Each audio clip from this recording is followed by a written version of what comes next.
How did you like my hurricane kitty?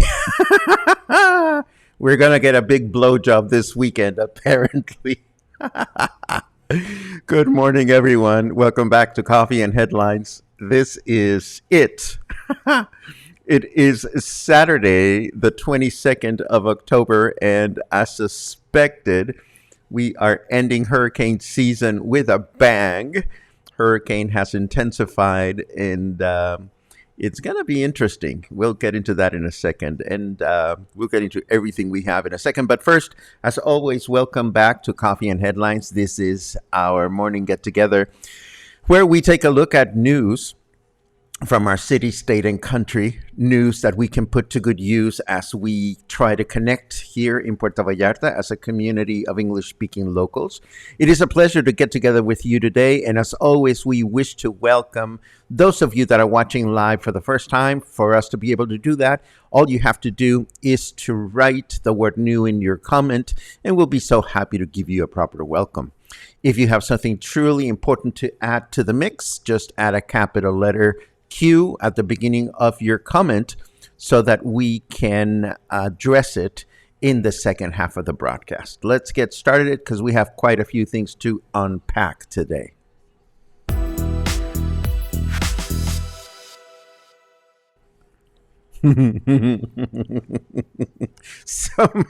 I'm sorry, the little kitty makes me laugh. So much for a mild hurricane. Roslyn was expected to touch land as a Category 2 hurricane, but it has now intensified to a Category 3 and is currently expected to increase to a Category 4 before passing right in front of Puerto Vallarta sometime tomorrow morning. Let's have a close look at the map.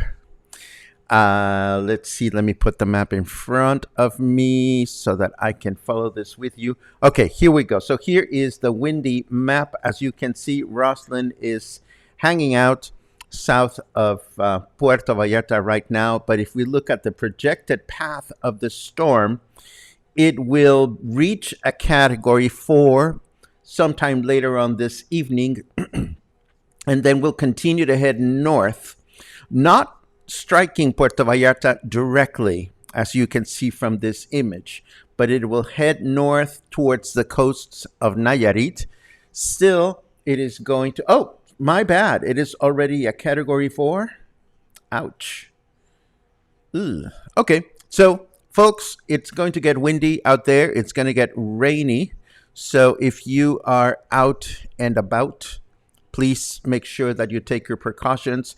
If you've been here before, you know the drill. If you have not been in Puerto Vallarta for a hurricane, please share your questions and comments or concerns here at Coffee and Headlines, and we'll be so very happy to hold your hand.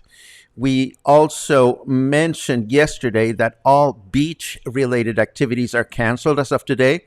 But as a reminder, let me also share that it would be a rather terrible idea for you to, or anyone you know, to head to the mountains on a razor or four-wheeled vehicle this weekend. Not a good time to go mountain roading on open vehicles. So if you have planned this for the weekend, please know that no such activities should be taking place. This is more of a stay home, Netflix and chill kind of weekend. At least that's what I'm going to be doing today. More somber news, unfortunately. Yesterday evening, CEAPAL director and Mayor Michel advisor Salvador Llamas Urbina was killed by gunshot by a man he was having dinner with in a Guadalajara restaurant. Two other people were killed in the incident, one of them former Puerto Vallarta Public Security Director Fernando Munoz. In addition, four other people, presumably security guards, were also wounded. Aside from working as a director for our local waterworks company since October of last year, Salvador Llamas was also the personal advisor for our mayor, Mayor Michel, and also the National Morena Party councilperson and representative for the state of Jalisco.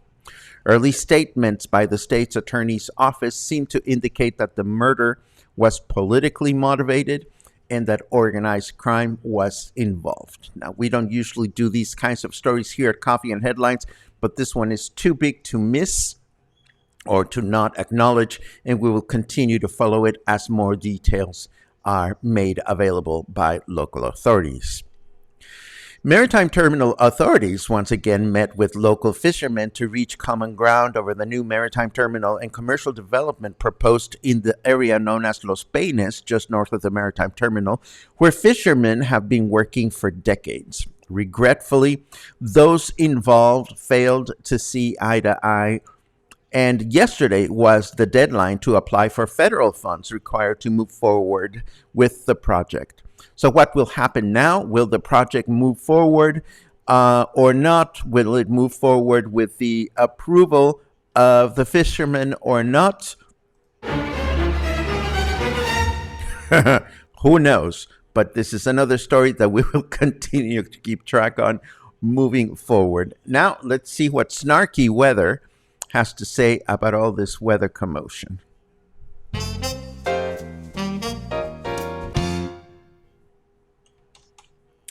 Killing the Queen, tanking the British economy, and then immediately resigning sounds like what I would do if I were made Prime Minister. Ouch. Ouch. Yes, I read yesterday that the newly appointed Prime Minister in the UK has is gone. She resigned. But I don't know the details. Let's see. It is 26 degrees right now. Feels like 30. Humidity is at 93%. And our temperature in Fahrenheit degrees is 79. Our chance of rain right now is only 7%, but the skies are starting to look a little cloudy. Our weather forecast for today, rain and humidity throughout the day with a high of 28 and a low of 24. Check out the high of 28. It's no longer as warm as it used to be. 2 degrees make a big difference. Tomorrow, Sunday, rain until evening with a high of 28 and a low of 22. And by Monday, we will have a humid and partly cloudy day with a high of 30 and a low of 21. Moving on with a couple of other headlines that I prepared for you today. Let me start with a show and tell. When Luna keeps me company during the broadcast, she's actually sitting on this Mexican-style sarape. Well, it's actually a Mexican sarape. This is the real deal. This was not made in China. And the design may seem a little bit on the simple side, but these are designs that have been honored, and these are traditional designs, have been made by artisans for hundreds of years, if not, well, decades, definitely. And I bring this up to your attention because the rough Lauren Design House apologized yesterday after being accused of plagiarism. Check out that swanky little coat on the image that I'm showing you. Well, that coat was posted on her Instagram page by renowned writer and First Lady of Mexico, Beatriz Gutierrez Müller, along with a message that said something along the lines of, "Hey, Rolf, we've noticed that you like Mexican designs, but when you copy this one, you're plagiarizing. And of course, cultural appropriation is both illegal and immoral. The textile design seen here is typical of artisans from Contla and Saltillo. So the garments have apparently been removed from Ralph Lauren's catalog, but this leaves an interesting question up in the air. Being designer clothes, these fabulous looking coats must have been quite expensive. So the question is, would you wear one like that if it was available for sale at the local artisan market or not? Would Mexicans wear them or not? Would upper class Mexicans wear them or not? And the reason I bring up to your attention is because traditionally, and this is a little glimpse into Mexican class discrimination and class distinction, upper class Mexicans don't wear traditional clothes. We just don't do that. Of course, if the fabric or if the design comes from a design house like Ralph Lauren, then somebody might be inclined to wear it because it came from a designer. But of course, this is part of the contradiction of the Mexican culture. And again, I am just wondering what you think about that. And Michael's question is very pertinent. Yes, you are correct in saying, Michael, that she is just the wife of the president. She's not first lady, or rather, she has not taken the traditional role of a first lady. For that matter, we don't use the term lady here in Mexico. And while I was putting together the broadcast for this morning, I even thought to myself, what do we call her? Like the Flomex or something? The Flomex of Mexico. There you have it. But I don't want to digress. I have more news to share with you before we start diving into the comments. It is October is Breast Cancer Awareness Month. And we've seen photographs of buildings using pink lights and so forth and so on, because that's what a lot of businesses do and a lot of government buildings do. But we were tickled with the creativity of Panaderia Rosetta, a Mexico City bakery, that decided to create these clever conchas or shells. That's what we call them in Spanish. These round-looking shells, shell-shaped pieces of sweetbread, but instead of calling them conchas, they're calling them conchichis. And that's really cute. But of course, the bakery is not looking for a commercial opportunity here. All proceeds from conchichi sales will be directed to the CIMA Foundation, which is a Mexico City-based cancer awareness nonprofit. We will be able to find conchichis locally. I don't know, but if you happen to spot any at any of the local bakeries, I would love to find out about it. Now, this is a wonderful bit of news from Netflix. Netflix has announced the development of a miniseries based on the Latin American literature classic 100 Years of Solitude by the late Colombian writer and Nobel Prize in Literature winner Gabriel Garcia Marquez. Now, this is huge. This is a huge bit of news because Cien Años de Soledad, or 100 Years of Solitude, has been the Latin American holy grail equivalent to remaking Dune. It's such a dense, big, beautiful book that a number of film studios and directors have attempted to hold on to the rights to the work in an attempt to adapt it for the screen. The family of Gabriel Garcia Marquez finally managed to negotiate with Netflix to produce it. The novel is often cited as one of the supreme achievements in world literature, and it tells the multi-generational story of the Buendia family, whose patriarch, José Arcadio Buendia, founded the fictitious town of Macondo. So Gabriel Garcia Marquez once said that when he wrote the novel, it was an anti-cinema novel, as it he clearly did not intend it to be used or adapted for the screen. And of course, it's one of those books that one is expected to have read while growing up. I actually have never read the novel, but I'm comforted by knowing that it is available in both Spanish and English versions, also available for the Kindle, and also available as an audio book. That's just for you to know. And we don't want to leave without mentioning a couple of things going on in the near future. Today is the opening of Que Bola, a brand new Cuban restaurant in the Olas Altas vicinity. It's actually further out, but I will warn you that if you check the Facebook invite that I'm referencing here, the Facebook event, the map on the Facebook event page shows this new restaurant in a place where it is not. It's shown to be on the eastern end of Colonia Emiliano Zapata, but it is really in the streets of Pilitas and Amapas, closer to Olas Altas.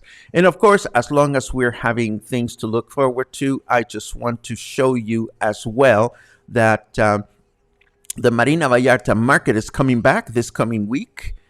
Starting on Thursday. As you know, this is an afternoon farmers market style event that takes place at Marina Vallarta, and it is starting this coming week. We don't have dates for any of the other markets. Of course, we do have dates for the one that has the name that I'm not remembering right now. 4 hens and a rooster, 3 hens and that one. The one that takes place at the Isla Rio Cuale. I think it is also opening sometime soon, but I forget the exact date. And of course, we had mentioned this earlier in the month. The manager's night at Paco Paco is going to be this coming Monday, late in the evening. Early at night, late in the evening. The event starts, they open doors at like 10:30 at night, but the actual event doesn't start till like 1 or 2 o'clock in the morning. And this is an opportunity for managers of gay and lesbian owned businesses to strut their stuff as they compete against each other in a talent show.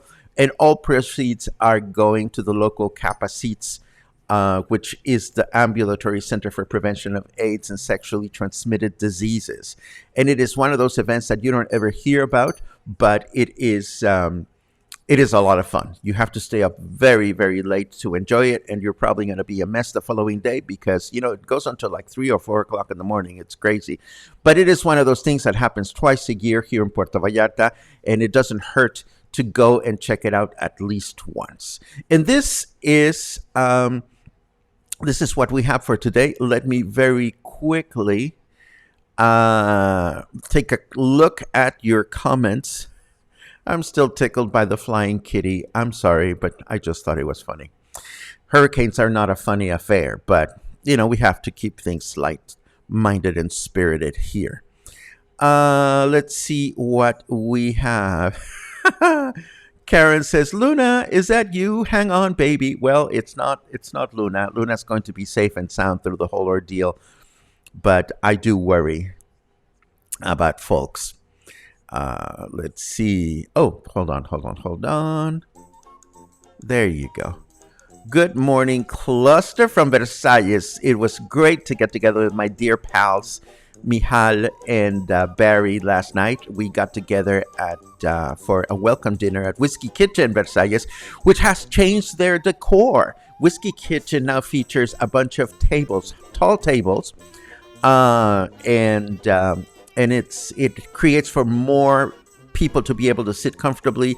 And we tried some new items from the menu, and they were absolutely delicious. Raymond, where have you been? We've missed you. I hope you're enjoying your life wherever you are.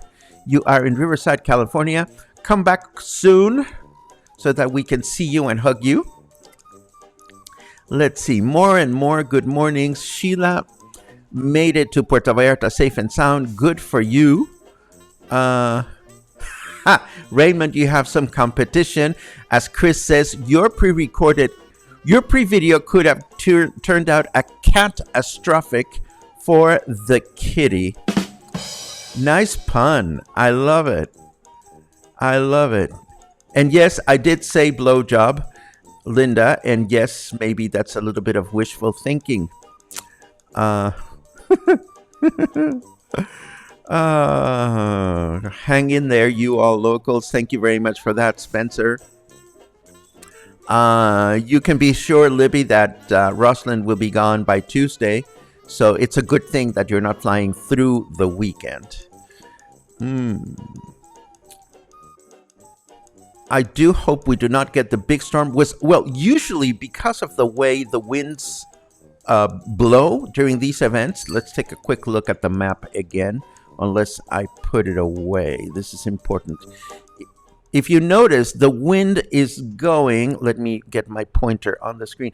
The wind is going this way, counterclockwise. And as the winds get close to Puerto Vallarta, this part of the bay, the lower stretch of the bay, tends to protect the inside of it against strong winds. But of course, it's not, completely foolproof or anything. It's still something that we're going to have to be careful with.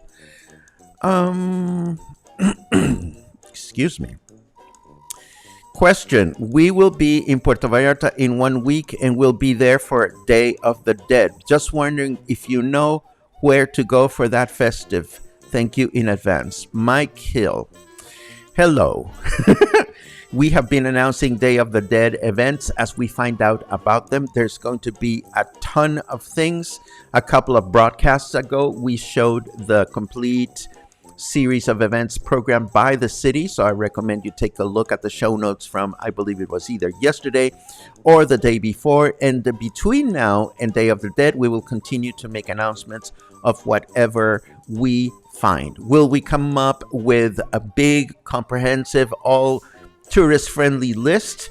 No, we won't, because there are already a number of great sources of information for tourists like you out there. We will simply continue to mention things as we find out about them.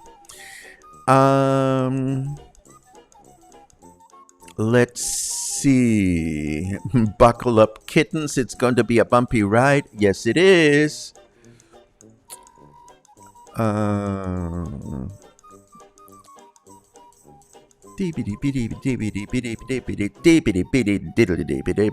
There's another cue. Any idea if we're likely to get strong winds or mostly just heavy rain? Well, Linda, again, we're not professional weather people here, so we have no idea exactly what's going to happen. But it'll be what it will be. If you are here and you are located close to the water, you may want to take preparations, make sure that your windows are secured and all that stuff. If you are up on the hills, it really depends on your actual physical location. Your sound effects just slay me, and I haven't even gotten started. Let's see. We answered that already. David says, sure would wear a sarape, but not at Ralph Lauren prices. I agree with you, Dave. But again, what I was trying to bring to your attention here is this issue that us Mexicans have with the traditional stuff. Some of us welcome it, other people not so much.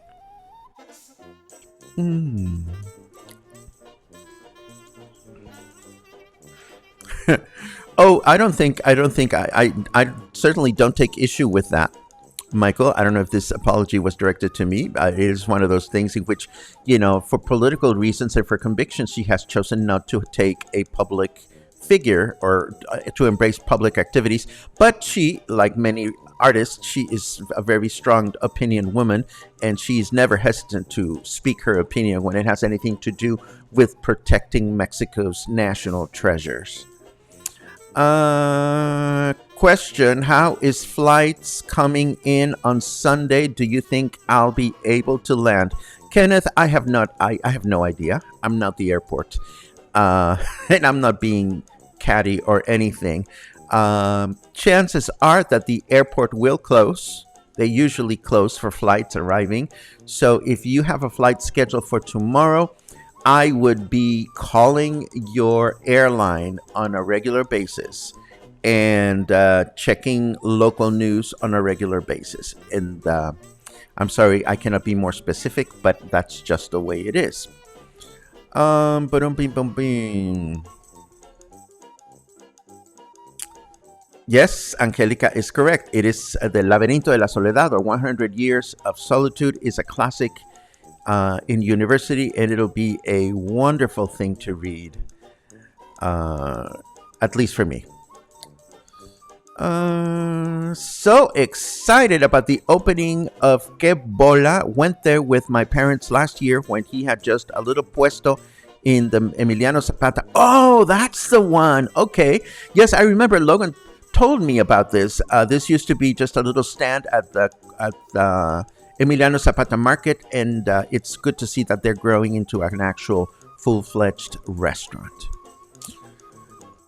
Mm. Thank you, Bill. I was counting on that. The Three Hens and a Rooster Market is going to open on November 5th from 9 to 1 p.m. And this is next. It is at the Isla Rio Cuale, but not where it used to be. It is further east on the cultural side.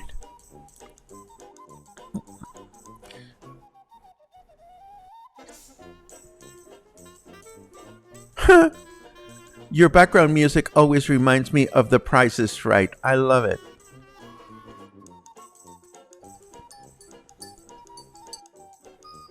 Yes, I heard about this. On Monday, there is a gay cruise arriving in town. 3,000 LGBTQ passengers are going to come in on Monday.